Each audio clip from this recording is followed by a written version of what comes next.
Alright, so now let's add more state transitions into our bot.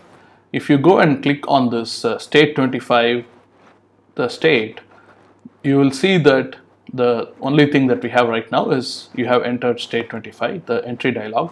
What I'm going to do is I'm going to add an intent in the intent routes in this page.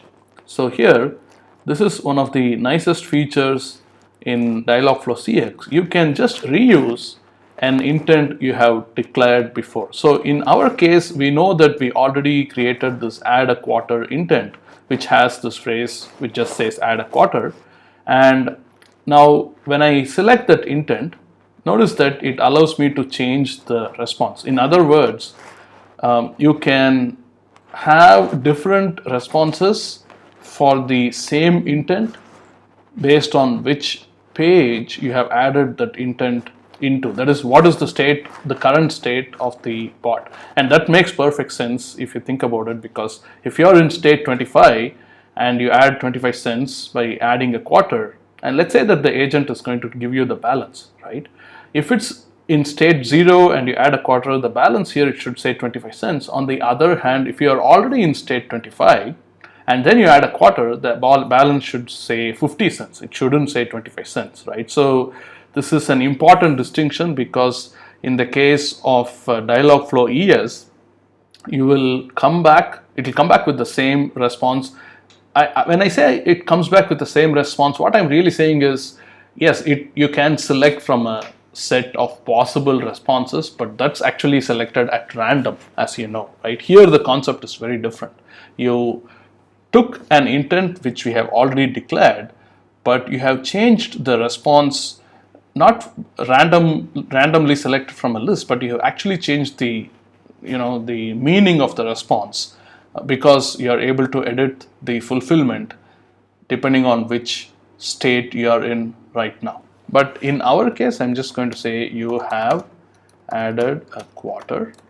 I'm not going to provide the balance here, that's what I mean, but I will change the state to state 50. That is, I'm going to transition to the page called state 50. So let's save this. Now let's go to state 50, and if it doesn't open, you can actually click on this edit here, and in the fulfillment, I'm going to say you have entered state 50. Okay, now save it and let's test it quickly. I'm going to start with add a quarter. You can see that it's coming back with, okay, I added a quarter, you have now entered state 25. It's already in state 25, so if I were to say add a quarter again, you can see that it says you have added a quarter, you have entered state 50, which is exactly what we want. So let's continue in that same fashion. Now we are in state 50, let's edit state 50 and go to the page view of, okay, what I'm going to do is minimize this and expand this. State 50, we will add a new intent. Well, we are just adding the old intent back into this new page, and once again the agent says, okay, you have added a quarter, and then it will transition to state 75, right? Let's save that and let's go to state 75, and in the entry dialog we will just say you have now entered state 75. That's pretty much all we have for the in terms of changing the state. So let's go ahead and test the agent. We start by saying add a quarter.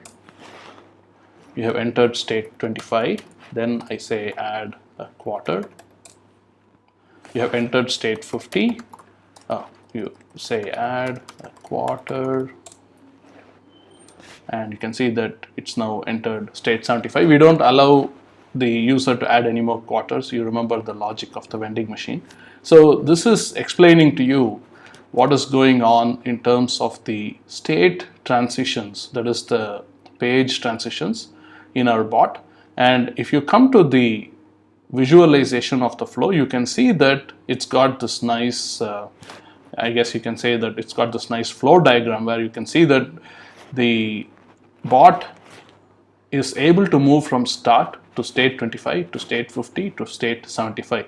Now you may not be able to see the full details, so if you remember the image that I had here, you can even see exactly which text moves it from which state to which state.